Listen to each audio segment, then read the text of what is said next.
আসসালামু আলাইকুম ওয়া রাহমাতুল্লাহি ওয়া বারাকাতুহু। এরপরে আমাদের আলোচনা সূরা সুয়াদের চতুর্থ রুকুর তৃতীয় পর্ব।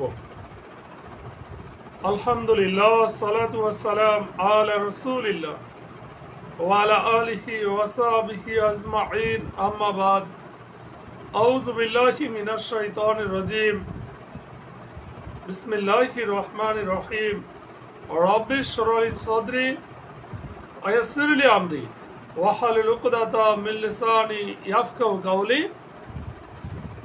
আয়াত 41 এরশাদ হচ্ছে,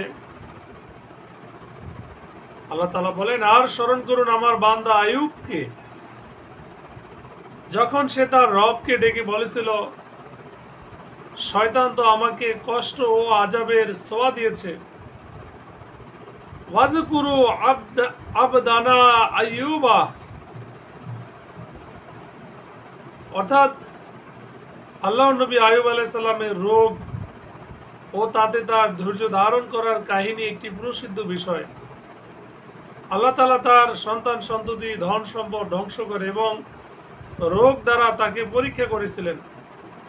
ওই সময় তিনি কয়েক বছর রোগাক্রান্ত ছিলেন, এমনকি তার স্ত্রীগণও তাকে ছেড়ে চলে গিয়েছিল। তার সাথে মাত্র একজন স্ত্রী ছিলেন, যিনি সকাল সন্ধ্যা তার সেবা যত্ন করতেন এবং কোথাও কাজকর্ম করে তার জন্য কোনো রকম আহারের ব্যবস্থা করতেন। এ বিষয়ে বিভিন্ন বিস্তারিত রেওয়াত বর্ণনা করা হয়। মূল বিষয় হচ্ছে যে সবকিছু করার মালিক একমাত্র আল্লাহ তাআলা। এরপরেও তার সাথে শয়তানের সম্পর্কের কথা এই জন্য বলা হয়েছে যে সম্ভবত শয়তানের কুমন্ত্রণায় তাকে এমন কর্মে লিপ্ত করেছিল যার কারণে আল্লাহর পক্ষ থেকে এই পরীক্ষা এসেছিল। অথবা সম্পর্কের কথা আদবের দিকে লক্ষ্য করে বলা হয়েছে যে ভালোকে আল্লাহর সাথে এবং মন্দকে নিজের বা শয়তানের সাথে সম্পৃক্ত করা হয়। আল্লাহ বলেন, আমি বললাম উরকুদ বেরিজলিকা, যে আপনি আপনার পা দিয়ে ভূমিতে আঘাত করুন। আর এই তো ঠান্ডা পানি গোসলের জন্য আর পান করার জন্য। তো এখানে আল্লাহ তাআলা আইয়ুব আলাইহিস সালামের দোয়া কবুল করলেন এবং তাকে তার পা দ্বারা মাটিতে আঘাত করতে আদেশ করলেন, যাতে একটি ঝর্ণা নির্গত হলো। সেই ঝর্ণার পানি পান করার ফলে অভ্যন্তরীণ রোগ এবং গোসল করার ফলে বাহ্যিক রোগ দূরীভূত হলো। অনেকে বলেন যে ঝর্ণা দুটি ছিল, একটিতে গোসল করেছিলেন এবং অপরটিতে পানি পান করেছিলেন। আল্লাহ বলেন, ওয়াহাবনা লাহু আহলাহু ওয়া মিথলাহুম, আর আমার পক্ষ থেকে রহমত স্বরূপ ও বুদ্ধিমানদের জন্য উপদেশ স্বরূপ আমি তাকে দান করলাম তার পরিবার পরিজন ও তাদের সাথে তাদের অনুরূপ অনুগ্রহ করলাম অনেককে। এখানে পূর্বে যে সকল পরিবার বর্গকে পরীক্ষা স্বরূপ ধ্বংস করা হয়েছিল তাদেরকে জীবিত করে দেওয়া হয়েছিল এবং তাদের মতো আরো পরিজন বর্গ দান করা হয়েছিল, কিন্তু এই কথা কোনো সহিহ দলিল দ্বারা প্রমাণিত নয়। দ্বিতীয়ত আইয়ুব আলাইহিস সালামকে পুনরায় এই সকল বস্তু প্রদান করলাম, এতে বিশেষ অনুগ্রহের প্রকাশ ছাড়াও বিশেষ উদ্দেশ্য এই যে যাতে এর দ্বারা জ্ঞানীরা উপদেশ গ্রহণ করে এবং বালা মুসিবতে তারাও আইয়ুব আলাইহিস সালামের মতো ধৈর্য ধারণ করে। আল্লাহ বলেন, আর আমি তাকে আদেশ করলাম, এক মুষ্টি ঘাস নাও এবং তা দিয়ে আঘাত করো, আর শপথ ভঙ্গ করো না। নিশ্চয়ই আমি তাকে পেলাম ধৈর্যশীল, কত উত্তম বান্দা সে। নিশ্চয়ই সে ছিল আল্লাহ অভিমুখী। মূল বিষয় হচ্ছে অসুস্থ অবস্থায় আইয়ুব আলাইহিস সালাম তার সেবা যত্নকারিণী স্ত্রীর প্রতি কোনো কারণে অসন্তুষ্ট হয়ে গেলেন। তাকে 100 বেত্রাঘাত করার শপথ করে ফেলেছিলেন। রোগমুক্ত হওয়ার পর আল্লাহ তাআলা তাকে নির্দেশ দিলেন যে 100 ঘাসের গোছা বা ঝাঁটা অথবা 100 ছড়া বিশিষ্ট খেজুর কাঁদি নিয়ে তাকে একবার আঘাত করো, তাহলেই তোমার কসম পূর্ণ হয়ে যাবে। যে শুধু আইয়ুব আলাইহিস সালামের জন্য না, অন্য কেউ 100 বেত্রাঘাতের পরিবর্তে 100 কাঠির ঝাঁটা মেরে কসম ভঙ্গ করা থেকে বাঁচতে পারবে। তো সম্মানিত সুধী, যদি কসমকারীর নিয়ত কঠিনভাবে মানা না হয়, তবে অনুরূপ আমল করা যাবে। আল্লাহ বলেন, ওয়াযকুর ইবাদানা ইব্রাহিম, আর স্মরণ করুন আমার বান্দা ইব্রাহিম, ইসহাক ও ইয়াকুবকে, তারা ছিল শক্তিমান ও সূক্ষ্মদর্শী।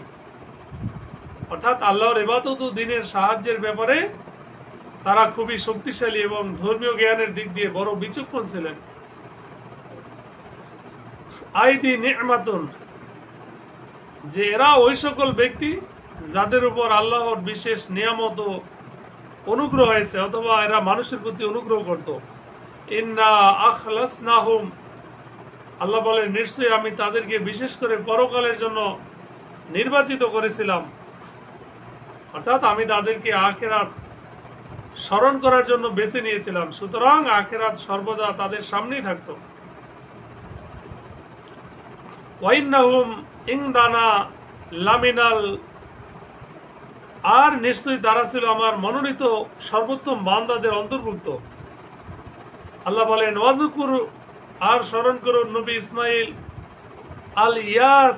আল ইয়াসা ও জুলফিকলের কথা, এরা প্রত্যেকেই ছিল সর্বোত্তমদের অন্তর্ভুক্ত। হাজা যিকরুন, এ হলো সুখ্যাতি, আর নিশ্চয়ই মুত্তাকিদের জন্য রয়েছে উত্তম আবাস। জান্নাতিন আদন, চিরস্থায়ী জান্নাত, যা দরজাসমূহ থাকবে তাদের জন্য উন্মুক্ত। সম্মানিত সুধী, পরবর্তী আয়াতে বলা হয়েছে, আয়াত 51, যে মুত্তাকিনা ফিহা ইয়াদউনা ফিহা, সেখানে মুত্তাকিরা তারা এলান দিয়ে আসীন থাকবে, জান্নাতীরা সেখানে তারা বহু ফলমূল ও পানীয় চাইবে। ওয়াইনদাহুম কাসিরাতুত তরফে, আর তাদের নিকটে আসবে আয়ত নয়না সমবয়স্কা। হিসাব দিবস সম্পর্কে আল্লাহ বলেন, তোমাদেরকে এ ওয়াদাই দেওয়া হয়েছিল, নিশ্চয়ই এটি আমার দেওয়া রিজিক, যা নিঃশেষ হবার নয়। এমনই, আর নিশ্চয়ই সীমালঙ্ঘনকারীদের জন্য রয়েছে নিকৃষ্টতম আবাস জাহান্নাম, তারা সেখানে অগ্নিদগ্ধ হবে। কতই না নিকৃষ্ট সেই আবাস। এটা হলো ফুটন্ত পানি ও পুজ, সুতরাং ওরা তা আস্বাদন করুক জাহান্নামীরা। আরো রয়েছে এই জাতীয় বহু রকম আযাব। এই তো একদল তোমাদের সাথেই প্রবেশ করেছে, তাদের জন্য নেই কোনো অভিনন্দন অভ্যর্থনা, নিশ্চয়ই তারা আগুনে জ্বলবে। তো জাহান্নামের দরজায় দণ্ডায়মান ফেরেশতাগণ কাফিরদের দলপতিদেরকে এই কথা তখন বলবেন, যখন তাদের অনুসারীরা জাহান্নামে প্রবেশ করবে। অনুসারীরা বলবে, বরং তোমরাও, তোমাদের জন্য তো নেই কোনো অভিনন্দন, তোমরাই আমাদের জন্য এই বিপদ এনেছো, অতএব কতই না নিকৃষ্ট এই আবাসস্থল। অর্থাৎ অনুসারীরা তাদের দলপতিদেরকে বলবে, তোমরাই কুফরি ও পথভ্রষ্টতার রাস্তা আমাদের সামনে সুশোভিত করে পেশ করতে, সুতরাং এই জাহান্নামের শাস্তিতে ফেলার মূলে হচ্ছে তোমরাই। এভাবে তারা পরস্পর বলাবলি করবে। ক্বালু রব্বানা মান কদ্দামা, তারা বলবে, হে আমাদের রব, যে আমাদের জন্য এই বিপদ এনেছে, জাহান্নামে তুমি তার আযাবকে দ্বিগুণ বাড়িয়ে দাও। অর্থাৎ যে আমাদেরকে কুফরের দাওয়াত দিয়েছিল এবং তা সত্য বলে ভরসা দিয়েছিল, তাদেরকে দ্বিগুণ আযাব দাও। অকালু, এবং তারা আরো বলবে, আমাদের কি হলো যে আমরা যাদের মন্দ গণ্য করতাম সে সকল লোককে এখানে দেখছি না। এখানে মন্দ দ্বারা গরিব মিসকিন মোমেনদের বোঝানো হচ্ছে, যেমন সাহাবী হযরতে আম্মার, খাব্বাব, সোহাইব, বেলাল ও সালমান প্রভৃতি রাদিয়াল্লাহু তাআলা আনহু।